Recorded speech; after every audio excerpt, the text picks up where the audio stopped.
Ethiopia has been hosting peace talks for South Sudan with the aim of ending its almost 5-year-long civil war along their border. The talks hope to rekindle a peace deal which collapsed in 2016. But now the signing ceremony has been postponed indefinitely.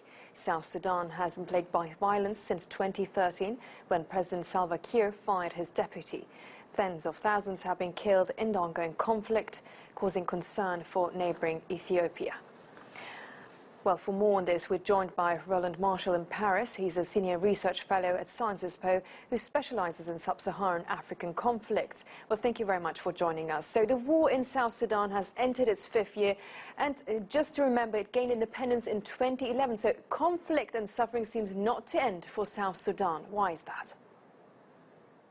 Maybe because the intermediary period from 2005 to 2011 should have been the moment where most issue of peace and stabilization should have been raised in South Sudan. It wasn't the case because the ruling element, the SPLA, the South Sudan Popular Liberation Army, wasn't willing actually to compromise much. So they brought some opposition leaders who were leading militias, but nothing really happened to consolidate a peaceful political order.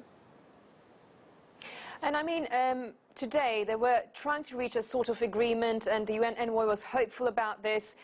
Whether that would bring a peace process, we didn't know, but now it seems like the signing ceremony has been postponed indefinitely. Why?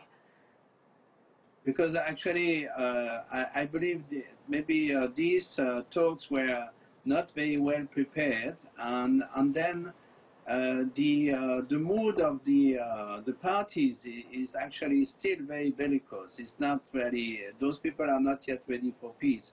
Just a few days ago, a court in Juba condemned to life sentence the spokesperson for the opposition. And today, this morning in the talks, the opposition asked President Kiir to resign first as a condition for the talks to move ahead. So that's not very realistic. I doubt as well that it's very realistic to propose that the cabinet will be extended with dozens of new ministers. At this stage, it's better to look at the issue itself, more than try to find an institutional agreement that will collapse at the first military incident. And what needs to be done to move forward, especially when we look at the humanitarian crisis right now? Yeah, that's. I think the options are actually very limited. We could envision that the UN Security Council may pass further sanctions.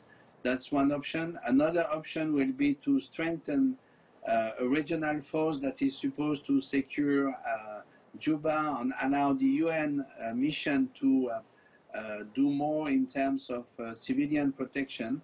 But really, I have to confess at this stage, it's very difficult for me, and I believe for many of my colleagues, to foresee any strategic improvement in the situation in South Sudan, because basically both the regime and the opposition are convinced that they are going to win, and they don't care at all about the population and what is happening to it. And the humanitarian crisis is just the expression of that lack of interest for the lay people, and just we got a leadership that believe that South Sudan belongs to them, and therefore they don't care about the people as such.